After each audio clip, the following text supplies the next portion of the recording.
Shalom saudara, selamat pagi. Kita ketemu kembali pagi hari ini dalam Morning Devotion. Selamat pagi saudara-saudara, apa kabar? Saudara, kita akan baca dalam 1 Petrus 2 ayat 4-10, demikian firman Tuhan. Dan datanglah kepadanya batu yang hidup itu, yang memang dibuang oleh manusia, tetapi yang dipilih dan dihormat di hadirat Allah. Dan biarlah kamu juga dipergunakan sebagai batu hidup untuk pembangunan suatu rumah rohani, bagi suatu imamat kudus, untuk mempersembahkan persembahan rohani yang karena Yesus Kristus berkenan kepada Allah. Sebab ada tertulis dalam kitab suci, sesungguhnya aku meletakkan di Sion sebuah batu yang terpilih, sebuah batu penjuru yang mahal, dan siapa yang percaya kepadanya tidak akan dipermalukan. Karena itu bagi kamu yang percaya ia mahal, tetapi bagi mereka yang tidak percaya, batu yang telah dibuang oleh tukang-tukang bangunan telah menjadi batu penjuru, juga telah menjadi batu sentuhan dan suatu batu sandungan. Mereka tersandung padanya karena mereka tidak taat kepada firman Allah, dan untuk itu mereka juga telah disediakan. Tetapi kamulah bangsa yang terpilih, imamat yang rajani, bangsa yang kudus, umat kepunyaan Allah sendiri, supaya kamu beritakan perbuatan-perbuatan yang besar dari Dia, yang telah memanggil kamu keluar dari kegelapan kepada terangnya yang ajaib. Kamu yang dahulu bukan umat Allah, tapi yang sekarang telah menjadi umatnya, yang dahulu tidak dikasihani, tapi yang sekarang telah beroleh belas kasihan. Saudara, luar biasa pembacaan kita pada hari ini. Memberitahukan kepada setiap kita orang percaya, gambaran tentang apa yang akan terjadi pada tiap-tiap kita. Yaitu dalam hubungan kita dengan Tuhan Yesus dan semua orang percaya. Gambarannya saudara, kita ini adalah rumah rohani.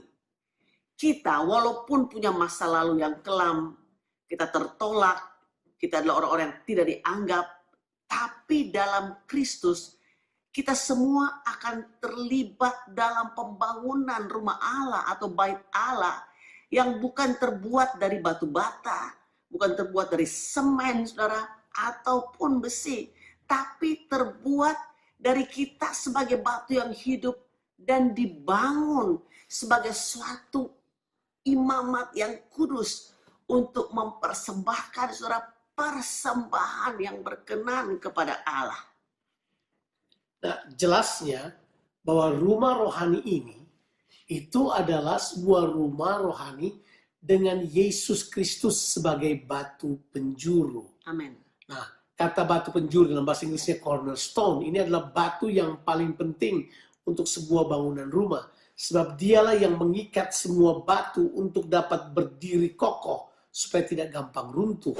Batu inilah batu penentu. Nah, memang di Alkitab ditulis, batu ini memang adalah batu yang terpilih. Batu yang buat kita yang percaya itu adalah batu yang sangat mahal. Karena batu inilah yang membuat kita tidak menjadi malu atau tersipu-sipu. Karena kita memang dibangun dengan benar di dalam batu ini. Kita yang percaya, itu dibilang oleh Alkitab, kita ini adalah orang yang menghargai batu penjuru tersebut. Ada orang yang tidak menghargai hal tersebut. Alkitab berkata, dia menjadi batu sandungan bagi mereka yang tidak taat kepadanya. Nah, Yesus tidak akan jadi batu sandungan buat kita yang taat. Tapi buat para pemberontak, dia akan menjadi batu sandungan tentunya. Itulah sebabnya kita sebagai orang percaya harus mengerti prinsip ini. Bahwa dia adalah batu yang menjadikan kita orang-orang yang berarti di hadapan Tuhan. Dia adalah batu penjuru yang membuat kita dapat berfungsi seperti yang dia inginkan. Dia mau kita jadi rumah rohani yang mempersembahkan korban-korban pujian, ucapan syukur yang muncul dari ucapan mulut kita kepada Tuhan. Ya, yang luar biasa saudaraku, sebagai rumah rohani, kita ini berfungsi sebagai imam di hadapan Allah. Itulah sebabnya dikatakan kamulah bangsa yang terpilih, imamat yang rajani, bangsa yang kudus, umat kepunyaan Allah. Untuk apa saudara? Untuk kita memberitakan perbuatan-perbuatan yang ajaib, yang memanggil kita dari kegelapan, saudaraku, keluar saudaraku dari kegelapan ini kepada terang Tuhan yang ajaib. Kita perlu untuk memberitakan perbuatan-perbuatan Tuhan. Sudahkah saudara memberitakan perbuatan-perbuatan Tuhan yang ajaib dalam kehidupan saudara? Wow, this is the time. Ini waktunya saudara buat kita sekalian. Karena kita sudah keluar daripada masa lalu kita dan kita masuk kepada terang Tuhan yang luar biasa itu. Dapatkah saudara lihat, sebagai imam-imam, Alkitab berkata yang pertama kita mempersembahkan korban rohani kepada Tuhan. Tapi yang kedua adalah sebagai bangsa yang terpilih, imamat yang rajani dan seterusnya, kita harus memberitakan. Jadi ada twofold, ada dua bagian dari fungsi kita sebagai orang percaya. Yang pertama untuk mempersembahkan korban rohani, tapi untuk pergi memberitakan. Kita bukan cuma nyanyi dan menyembah di gereja. Kita harus pergi dan memberitakan tentang Yesus Kristus. Memberitakan tentang apa yang dia telah kerjakan dalam kehidupan kita. Saudara, mari kita kerjakan itu dengan penuh sukacita. Amin, saudara. Arise and shine. Kita perlu, saudaraku, menjadi terang dan memberitakan akan terang Tuhan.